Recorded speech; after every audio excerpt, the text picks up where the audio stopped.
welcome to the show. In this episode, we're going to take a look at one of your favorite apps, Spotify, and how AI is also involved with things going on there. So, as more and more PR people are also using Spotify for entertainment, right? Just listening to their favorite songs, bands, groups, etc.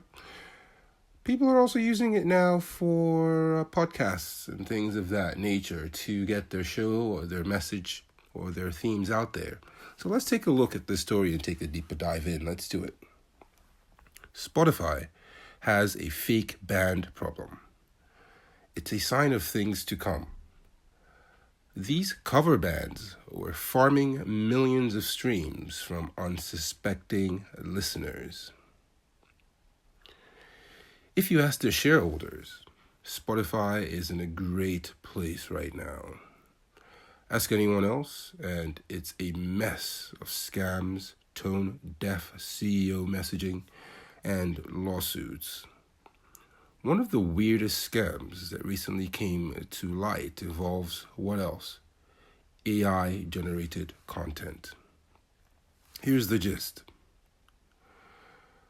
Covers of popular songs were being inserted into large publicly available playlists hidden among dozens of other covers by real artists, while racking up millions of listens and getting paid. The artists performing the covers, the Highway Outlaws, Waterfront Wranglers, Saltwater Saddles, all fit a certain pattern, with monthly listeners in the hundreds of thousands, zero social media footprint, and some very ChatGPT sounding bios.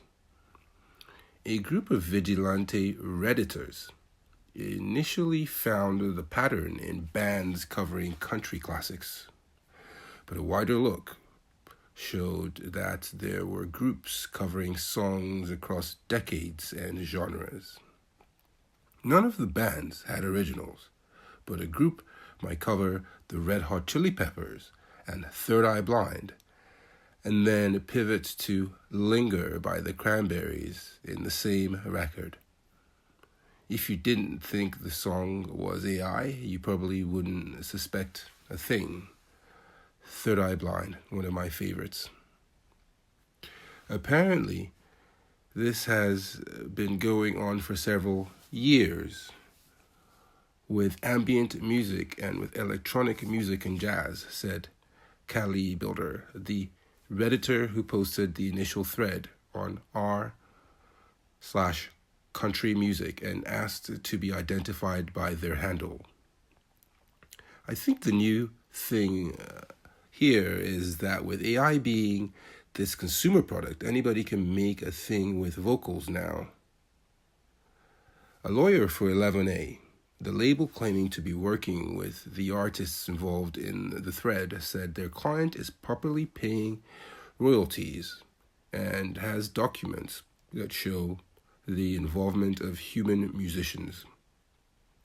He would not reply to further requests for comment and did not offer contact information for the label, the only trace of which is an expired domain and this 117-follower Facebook profile with the last post in 2021, not exactly congruent with the numbers its artists are doing online. Either way, this whole situation shines a light on the murky argument over what to do with this brand of chicanery in the first place. Who should be the one to remove these songs?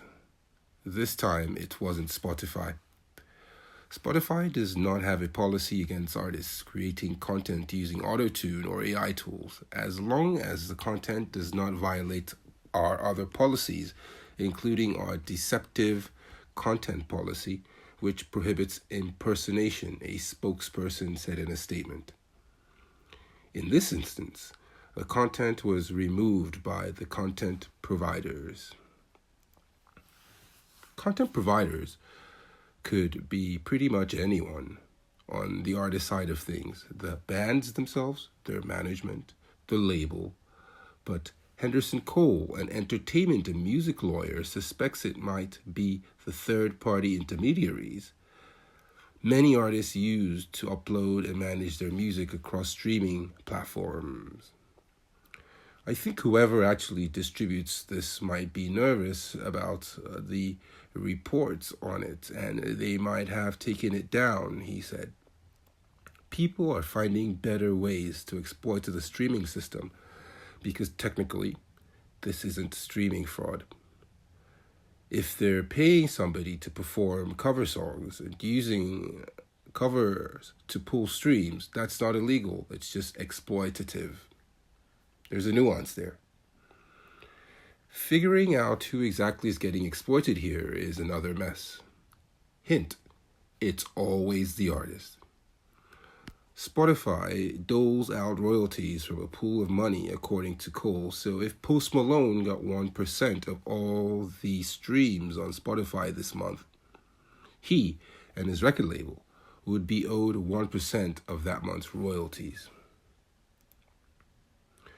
That would then be divided among the folks involved in creating his songs.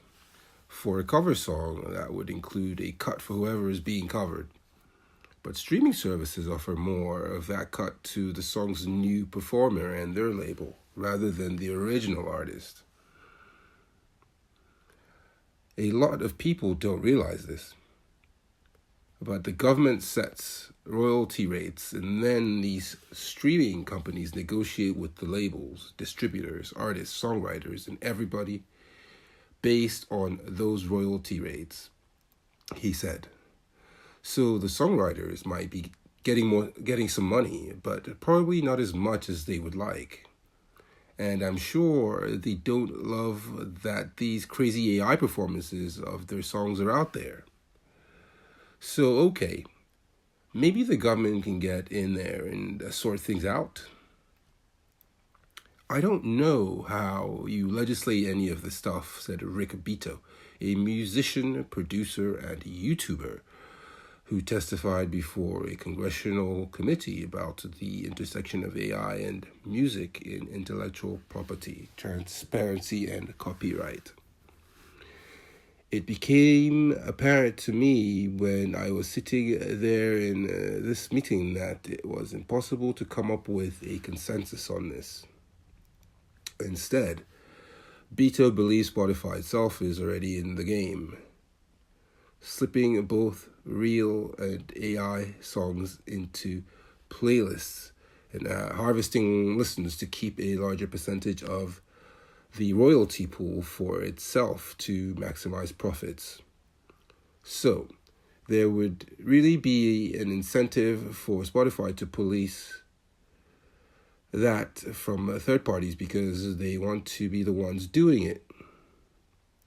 Beato said taking up a version of the Spotify was an inside job theory that has been posited since 2017. Still, the best way to support your favorite artist is to buy merch and go see them live. AI can't fake that quite yet. It's very true. Most artists are not making the majority of their income from streaming. Their millions come from getting on stage at multiple cities, multiple concerts, and charging people to come and see them live. That brings us to the end of this episode. Please leave a comment. We'd like to see what you think. Music is always an interesting one, with people on different sides of the coin having many different opinions as to how things should work and operate. So we'd like to hear your thoughts.